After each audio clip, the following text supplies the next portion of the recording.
Olá, amigos, um grande abraço. Hoje é segunda-feira, dia de futebol em rede. Para você, eu sou o Fábio Seródi, ao meu lado Luiz Carlos Quartarolo, e vamos tratar aqui dos assuntos que envolvem o futebol brasileiro no geral.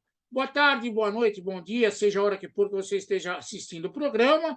Agora vamos aos cumprimentos educados de Luiz Carlos Quartarolo, antes do primeiro tema, que será o Palmeiras. Quartarolo. Um abraço, Herói, boa semana para você, para todo mundo que está nos acompanhando aqui no YouTube. Você que está nos vendo, espalhe o programa por aí, avise todo mundo, vá lá, clique, clique, clique e se inscreva no canal, dê likes, e daí o YouTube também avisa você quando o programa vai para o ar e também as novidades que nós vamos colocando também, e também coloca prioritariamente nossa chamada por lá, meu caro Fábio Serotti. Vamos lá. Bom, se você quiser, por favor, www.youtube.com/futebol em rede, tudo junto. Mande para os seus amigos, inimigos, parentes e todas as pessoas que você conhece, que a gente precisa de mais inscrições no nosso canal. O Sim. Palmeiras está jogando, daqui a pouco acaba o jogo contra o Atlético de Goiás, pode abrir 12 pontos de novo de vantagem no Campeonato Brasileiro. Bom, o Palmeiras vai ser campeão brasileiro.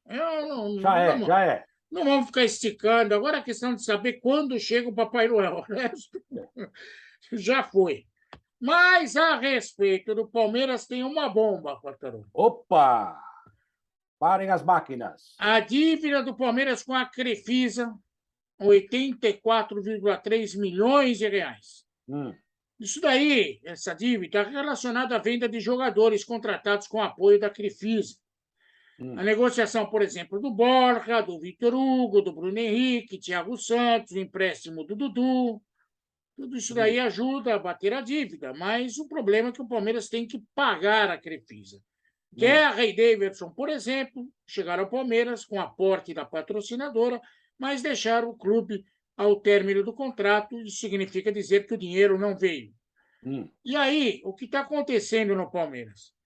Para boa parte da diretoria, o Palmeiras está devendo para a Crefisa cerca de 65 milhões de reais, que é o valor do patrocínio da Crefisa, que foi antecipado. Isso daí está sendo entendido dentro do Palmeiras como um empréstimo e está gerando uma grande discussão, principalmente no COF, que é o Conselho de Orientação Fiscal. Afinal de contas, esse dinheiro é empréstimo, não é empréstimo? Como que fica? Como que faz? O único problema, Quartarolo, e aí é uma questão prática, a dona da Crefisa é o presidente do Palmeiras. Seródio, as pessoas escolhem os seus caminhos e seus candidatos, né?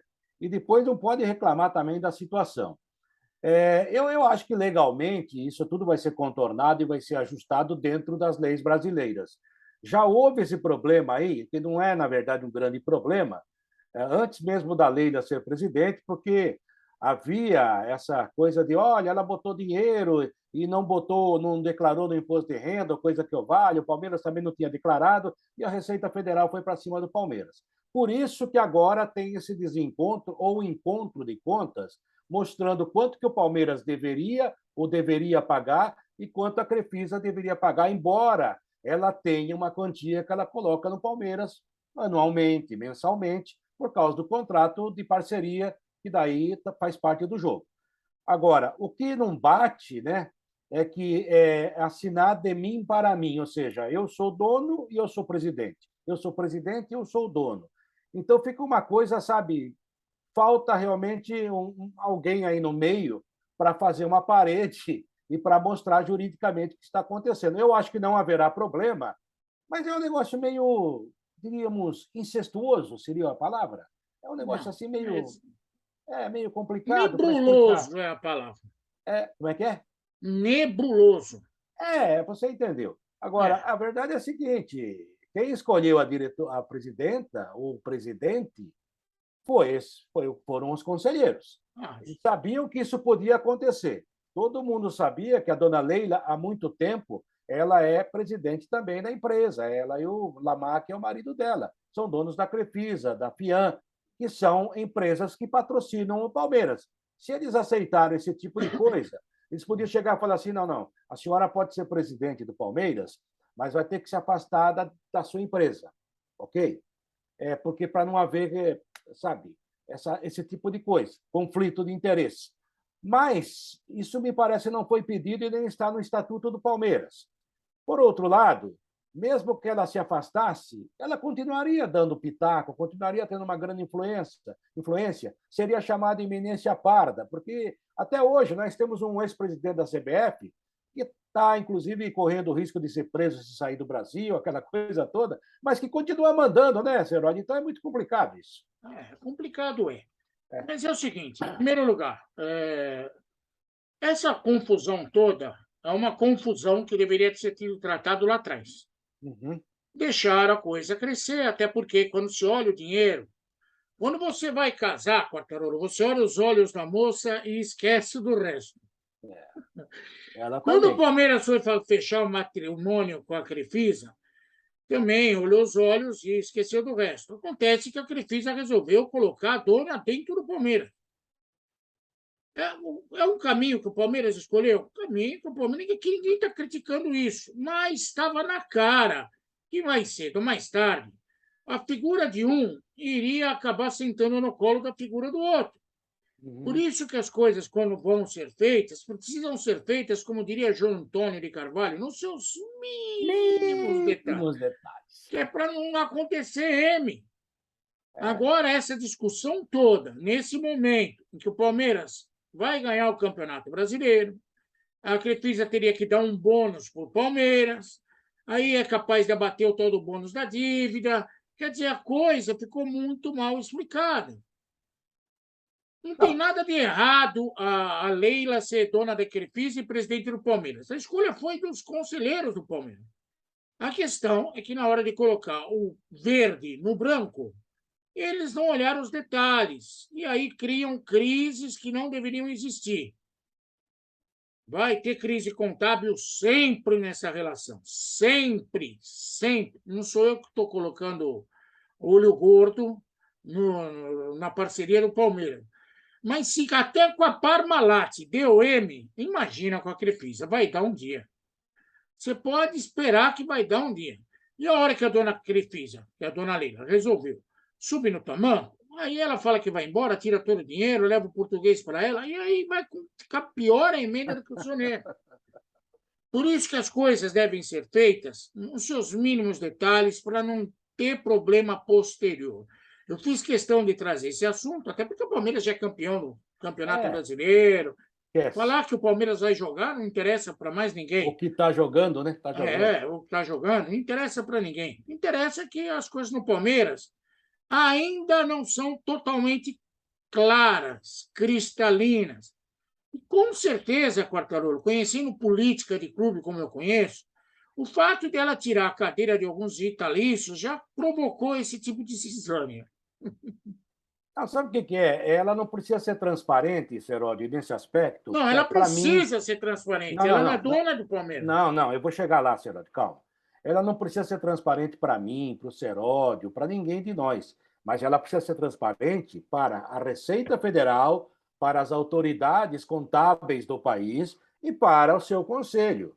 Nem para a torcida vou falar que ela tem que ser transparente, que o torcedor é apenas um cliente que vai lá e compra ingresso. Essa que é a verdade. Deveria ser, né? Se bem que ela também patrocina a torcida. Não, porque muita gente acha, mas isso é um outro aspecto. Aliás, não é nem torcida, é facção, né? Agora, o torcedor comum, ele é um cliente do futebol. Tem muita gente que acha que torcedor é dono, não é também não. Agora, o maior problema, e já esbarrou uma vez e já houve uma multa, é justamente na legalidade contábil. Não sou eu que estou discutindo isso, você, inclusive, é economista, eu não sou. Mas a gente também não é tão burro assim que não saiba fazer o imposto de renda, não saiba. Eu faço o meu, até porque é uma linha só, não tenho, né, empresa nem nada. Mas a gente conhece algumas coisas. E é isso que pode causar problema, porque isso que você falou é uma grande verdade. Não existe nada pior do que ciúme de homem e mágoa de homem, né? E os caras começam, tirou minha cadeirinha, aí ela vai ver só. Daí começa a procurar coisa. E aquele velho ditado do Nelsinho Batista, se procurar, pode achar, né, Seródio? E eu acho que tudo que você faz claro e cristalino, melhor, não provoca sujeira. Quando você faz as coisas mais ou menos claras e cristalinas, dá motivo para que alguém enfie o dedo e ache problemas. Mas que seja feliz. Palmeiras vai ser campeão brasileiro, Já é campeão. a dona Leila deve resolver a questão internamente, mas que isso vai dar pano para manga vai. Bom, você gosta da gente? Vai lá no nosso canal do Gosto. YouTube. Está lá o Vitorino, Leonardo Vitorino, que é um técnico que conta histórias maravilhosas do Catar, que vai ter Copa do Mundo, como comer camelo. Tem problema lá, o Quartarolo resolveu Camboja. falar do Vietnã, ele contou do Camboja, da Tailândia. Tem bastante coisa interessante para você no papo que a gente fez com o Leonardo Vitorino, que é um treinador brasileiro com experiência. Falou daquele a CBF Academy. Falou daquela lá, desse negócio aí. Contou que no começo era o João Avelange que mandava. Mas, vamos lá. Curta, confira. E já está com a plaqueta levantada, hein?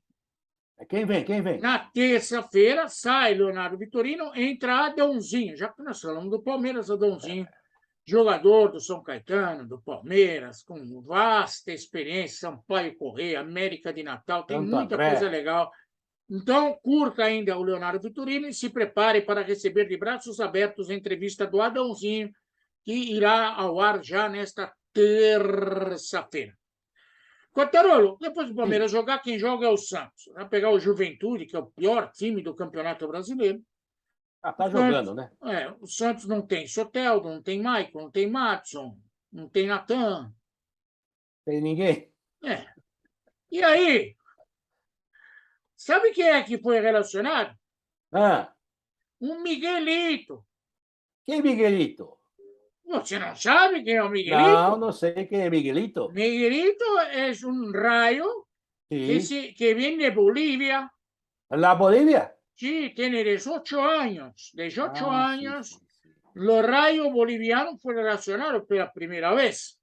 Sí, por la primera vez. Sí. Cosa. Sí, muy bem. Muy bem. O Ângelo faz 100 jogos e um raio da Bolívia. Eu sou do tempo que o raio, quando vinha no Santos, era da própria casa, sabe? Raio encomendado. Vou falar para você, viu? Esse Rueda aí, viu? Ele que... O Santos está bem, Quartaró. O Santos não tem técnico. Não tem time. Ok? Sim. E agora aposta todas as fichas num boliviano. Tem venezuelano, não é boliviano. Tem venezuelano, tem o Ferrarese no São Paulo, que chegou, já é reserva, não sei por quê. Mas, de qualquer maneira, o Santos, por exemplo, o Santos está inovando, Serote. Você tem que entender a sacada do Rueda. Enquanto não tivermos técnico, não haverá pressão em cima do técnico. Você entendeu? Você entendeu a jogada? É lógico, que lógica, hein?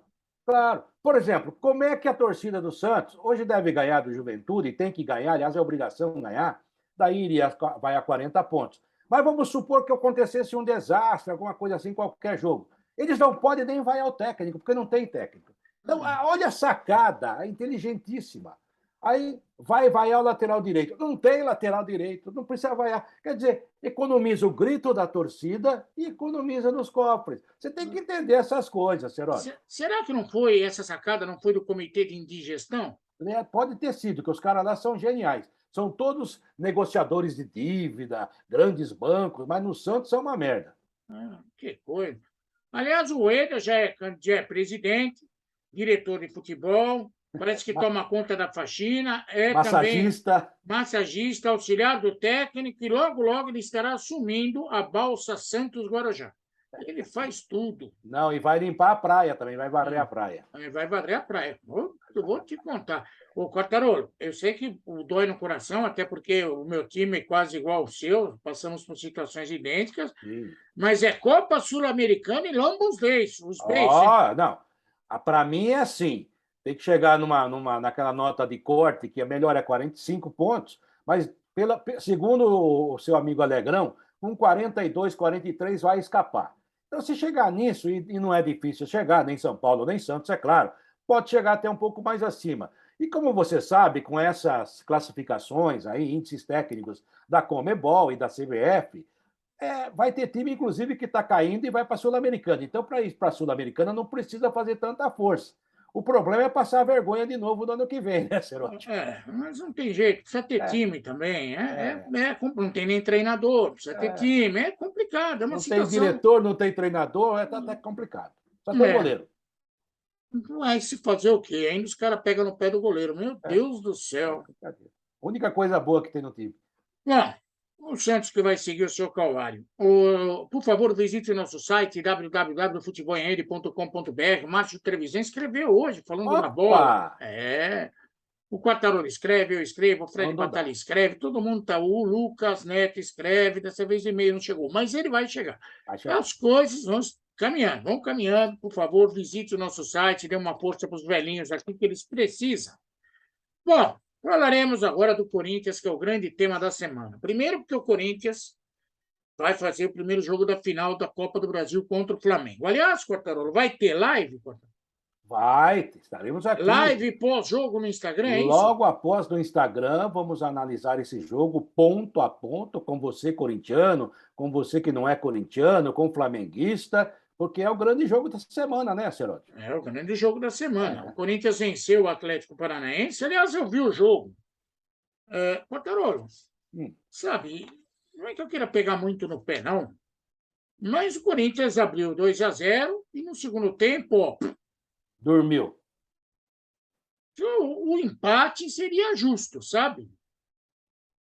Tudo bem que o futebol não tem justiça, mas o empate seria justo, até porque o Corinthians arrancou esse resultado. Não foi uma exibição de primeira, vencendo o Atlético Paranaense. Muito pelo contrário. Teve um pênalti lá. Tá. Um pênalti meio mandrake. Não foi. Pênalti de VAR. Acho que o empate seria. Sabe o que me chamou a atenção? Sim. O tamanho do goleiro reserva do Corinthians, todo Carlos Miguel. 2,04 metros. E erra na bola alta. Puxa, mas o Rogério Ceni ia adorar um cara desse para colocar as coisas em cima do armário.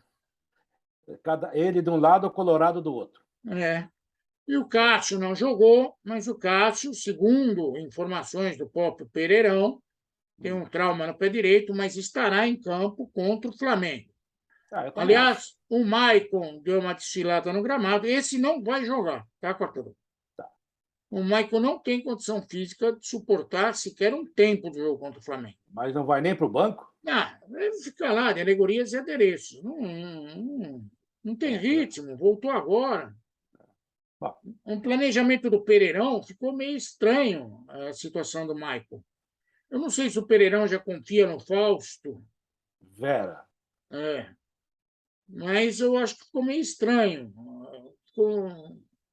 Sei lá. Você sabe qual é a dúvida do Pereirão no jogo contra o Flamengo? Qual? Adson ou Mosquito? Isso não é dúvida, isso é dilema. Pelo amor de Deus, pô. O Adson, o Mosquito, pelo menos, é veloz. O Adson não é mau jogador, não é um jogador jovem. Mas o Mosquito, em cima do Felipe Luiz, pode conseguir alguma coisa. Agora, eu acho que o Maicon não vai jogar esse jogo. Mas o Maicon, em forma, joga nesse time. Sim. Agora precisa saber se ele vai tirar o Duqueiroz ou o grande Fausto, né? Porque tá todo mundo falando desse Fausto. Sinceramente, Seródio, eu vi um jogador até agora, um jogador burocrático. Não vi nada de excepcional. Mas tudo bem, vai ver que eu estou vendo errado, né? Eu acho que esse Fausto é uma espécie de Cantígio. Um galopo melhorado. Quando chega, os caras ainda têm a impressão de que, quem sabe, com muito esforço, vai dar certo. Depois, com o tempo, vai caindo na mesmice, e vai parar no banco de reserva. Não é jogador do Corinthians. Aquele cara, né, Seródio, que a gente já viu muito jogador que a gente vê de vez em quando. Daí, à distância, ele parece muito bom. Quando ele começa a jogar num time perto de você, você percebe que ele está cheio de defeitos, né? Não é lá grande coisa, não é? Todo caso. Eu acho o Maicon melhor que ele, por exemplo. Eu ainda considero que, mesmo com o Flamengo em baixa, o Flamengo tem baixa. Mesmo com o Flamengo em baixa, eu ainda considero o Flamengo favorito. Eu também. É lógico que o Corinthians atuando em casa, você vai pegar aí a partir de hoje, você vai achar um monte de matéria. O Corinthians é o melhor dono de casa, Varre o tapete, bate o tapete, tira os pó, faz o diabo. Tudo bem. Mas contra o Flamengo em casa, perdeu. 2-0. Então, eu acho que o Flamengo ainda é favorito, em que pese o momento da equipe, que não é o mesmo. Não tá, E o Corinthians melhorou, né? O Corinthians deu uma melhoradinha, mas também deu uma melhoradinha. A gente nunca sabe com que time.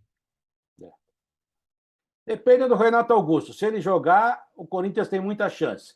Se ele jogar o que pode, ou pelo menos grande parte do que pode. Agora, eu estou dando assim, 60% de chance para o Flamengo, 40% para o Corinthians. Por que 40%?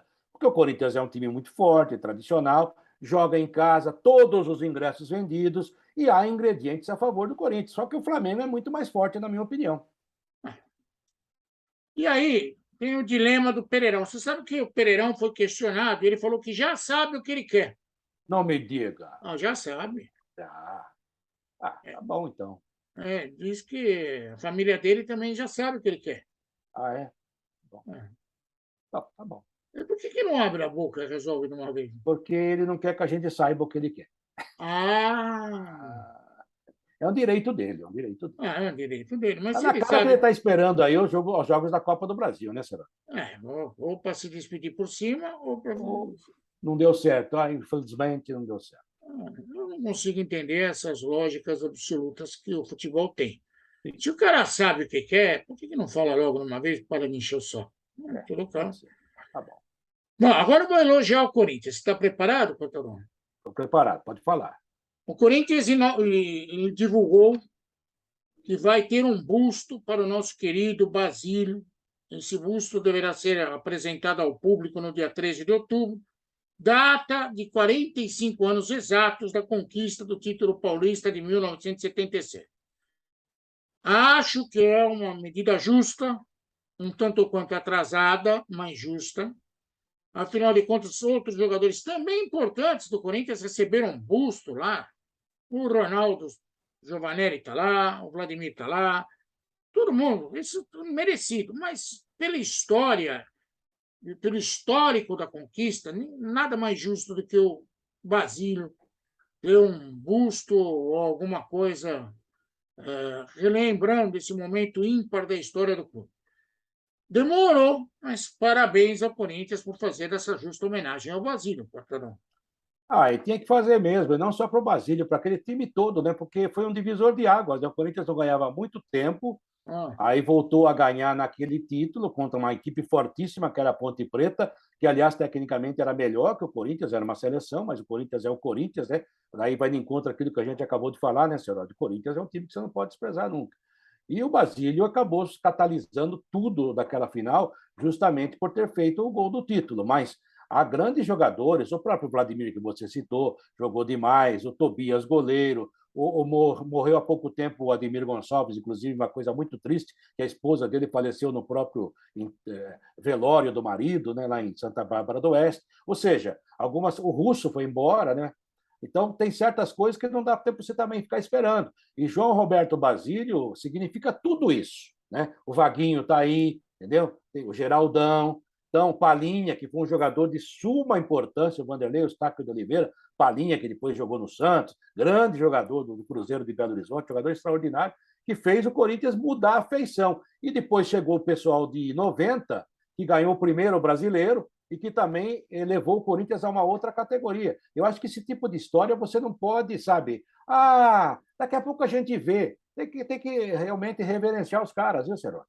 Lógico, eu acho, com todo respeito ao Mundial que o Corinthians conquistou no Japão e o Mundial que o Corinthians conquistou no Rio de Janeiro, ou a Libertadores que o Corinthians conquistou no Pacaembu, diante do Boca, eu ainda acho o título paulista de 1977 uma das maiores alegrias que o torcedor do Corinthians tem até hoje.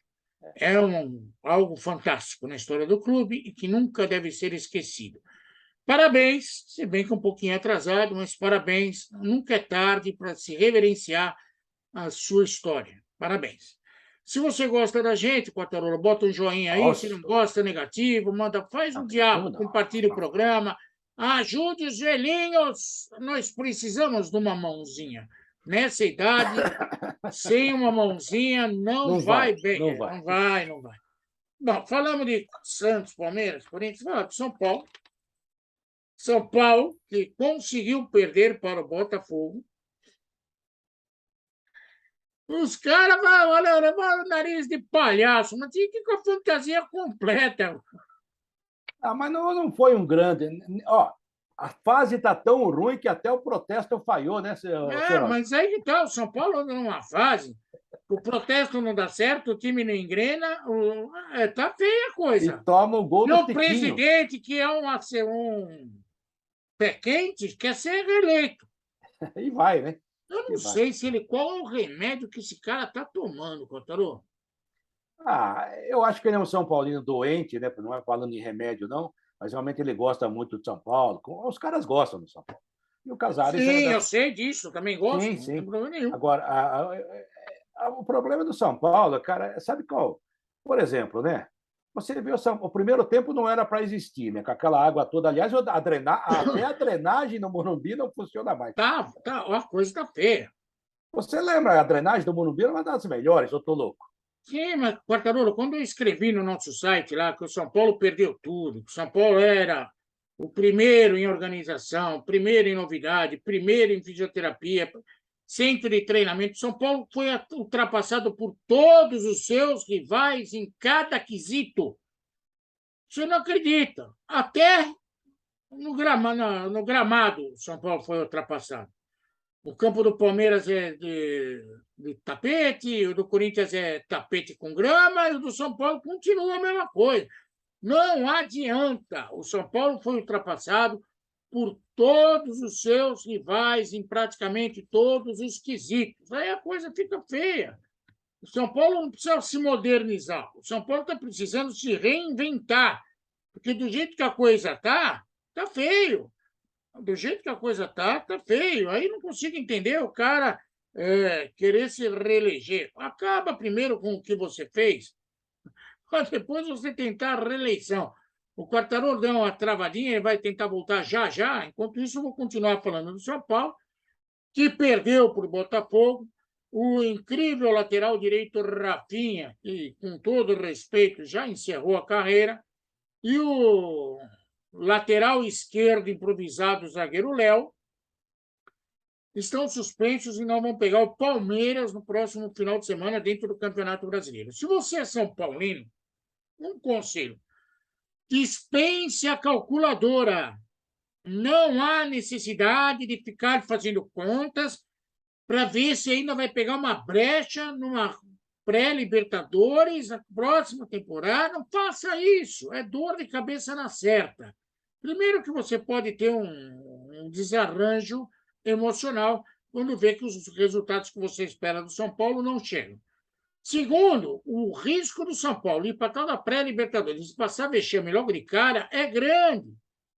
É grande. É grande por quê? Porque o time é mediano, não tem dinheiro, o presidente aí diz que faz ótimos negócios, depois se descobre que é um carnê, o dinheiro não vai demorar ainda para chegar. Dificilmente o São Paulo vai contratar 4, 5 estrelas para melhorar o seu elenco para a próxima temporada. É essa a situação do São Paulo. Não tem muito o que fazer. E o São Paulo agora também vive essa situação inusitada de ter renovado o contrato do seu treinador até 2023 e, de acordo com os resultados não obtidos, o treinador ficar inseguro em relação à sua permanência no cargo.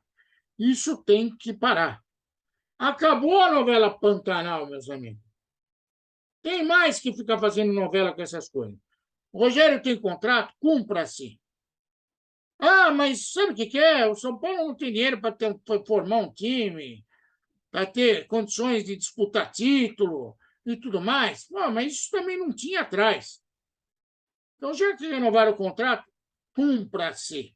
O São Paulo fez uma ótima temporada? Não ganhou nada. Mas, mesmo que esse time mediano, chegou na final do Paulista, chegou na final da Copa Sul-Americana, chegou numa semifinal de Copa do Brasil. São resultados consideráveis para um time fraco como o São Paulo. O São Paulo não tem sequer goleiro. O melhor goleiro do São Paulo é o treinador. Viu, Casale? O melhor goleiro do São Paulo é o treinador. Se eu sou você, inscrevo ele no campeonato, porque na necessidade bota ele, porque a coisa está feia. O São Paulo precisa de uma reformulação enorme para continuar na briga, para continuar vivendo. O São Paulo não tem dinheiro para fazer investimentos. O próprio Rogério Ceni admite isso. Isso significa que o Quartarolo está voltando, significa que o São Paulo não deverá ter vida fácil em 2023. Eu disse isso, Quartarolo está justificando aqui. O São Paulo é uma equipe mediana, ultrapassada, e que não adianta sonhar com muita coisa. São Paulo é isso aí, ponto. O Rogério Ceni está em decisão de se fica ou se vai. Cumpra-se o contrato. Já não assinou o contrato até 2023? Cumpra-se. O problema é que não dá para você ficar fazendo contas nesse momento, porque você vai ficar frustrado com essas contas. É melhor seguir o barco, que seja o que Deus quiser. Copa Sul-Americana e lamba os beiços, Quartarolo. Pode até ser um G8 aí, mas muito difícil. Tem times que estão à frente, tipo América, o próprio Botafogo agora. Olha, Serol, eu só queria dizer que para você que está nos vendo, pedir desculpas mais uma vez. Hoje nos tops da bola eu caí 3, 4 vezes. Agora de novo aqui. Uma vez só. Aqui vai acabar logo. Aqui uma vez só, tá bom. Mas é igual o São Paulo, a minha internet aqui. Parece que vai, você começa a confiar, você acha que está tudo bonito, ela cai. Daí volta tudo de novo. Faz parte. Eu estou fazendo um acordo com a Net Claro, viu, Serol? Estou assim, ó. Cada vez que eu cair, eles me pagam R$ 1. Esse mês eles já vão ter que pagar para mim, porque está caindo muito. Amanhã vem um técnico aqui, tomara que ele consiga resolver, porque eles descobriram lá na net. Não é o Lisca, é? Não, não é o Lisca. Não é o doido. Mas eu vou começar a usar nariz de palhaço também para entrar aqui para falar, porque a gente quer trabalhar e não consegue. Dona Nete, claro, se eu não conseguir ganhar dinheiro, eu não consigo pagar vocês também. Tem que dar um jeito nisso aí. Está muito ruim. E daí você liga lá, você só fala com máquina. Então está parecendo o São Paulo. A minha net é o São Paulo. Pronto, resumi. Eu vou encerrar o programa com um assunto. Antes que eu caia de novo. Um assunto importante.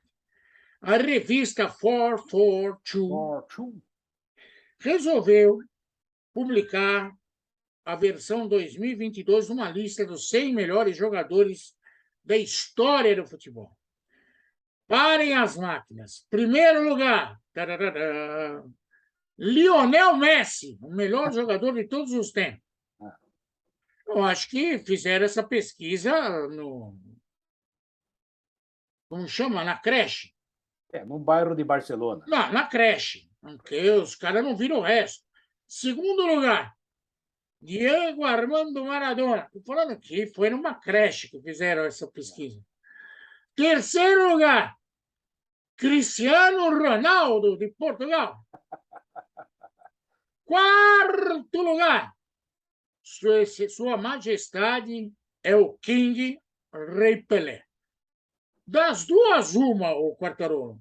Ou esses caras estão fazendo pesquisa na creche, porque não viram nem metade da história, ou eles estão doidinhos. Pelé em quarto, Messi em primeiro, Maradona em segundo e Cristiano Ronaldo em terceiro.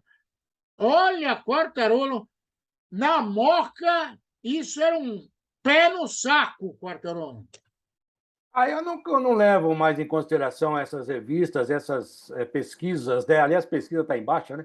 Essas pesquisas dessa 442, até o esquema tático já está superado, né? Não é mais assim. Porque esses caras ele têm um viés europeu para analisar a situação, né? Você vê que há um esforço desgraçado na Europa para desconstruir, nesse momento, o Pelé e também o futebol brasileiro.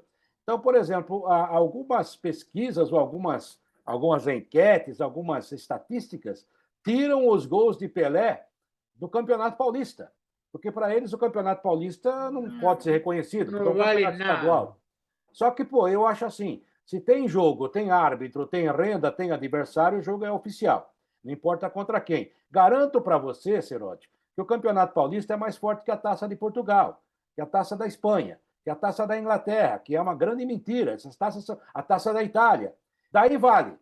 Entendeu? Então a CBF, aí entra a falta de compostura e postura e de importância da Confederação Brasileira de Futebol.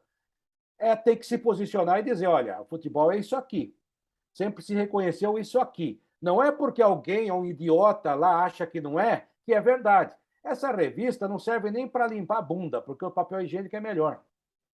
Eu quero convidar o pessoal da 442 a fazer, nós vamos fazer aqui um ciclo de palestras e nós vamos tentar explicar para vocês quando começou o futebol, ao longo do tempo, os grandes personagens que passaram pelo futebol, para dar um certo parâmetro. Aí, quando vocês forem pesquisar, terão conhecimento. Primeiro que não dá para avaliar pulga com formiga. Uma coisa é uma coisa, outra coisa é outra coisa. E segundo, tem uma noção histórica do futebol. O futebol não foi feito para a garotada que está na creche. Existe muita coisa no futebol além do álbum de figurinha da Copa, tá bom? Avisa a Jojo Todinho, que a Jojo Todinho falou que está preparada para comentar a Copa na Globo. E ela já comprou o álbum de figurinha e ela torce para o Flamengo. Portanto, está preparada. Tá pronto. Um beijo no teu coração, Quartarolo. Um beijo no coração de todos vocês. Se despede do pessoal aí, Quartarolo. Boa semana, gente. Quarta-feira a gente vai estar de volta na live no Instagram, depois de Corinthians e Flamengo, primeira das finais da Copa do Brasil. E nesta terça-feira, o Adãozinho vai ser o primeiro programa, né, original, né? O inédito, o Futebol em Rede Entrevista, mas os demais que passaram por lá, outros personagens, continuam à sua disposição lá no YouTube, uma videoteca de mais de 100 nomes para você. Um beijo, Seródio. Para todos vocês, boa semana. Ô, pessoal do 442, vai, se inscreve no nosso canal, vocês vão ver história. Olha, o pessoal do 442, eu vou fazer uma rima aqui. Por que vocês não vão para isso? Tchau, Quartarolo!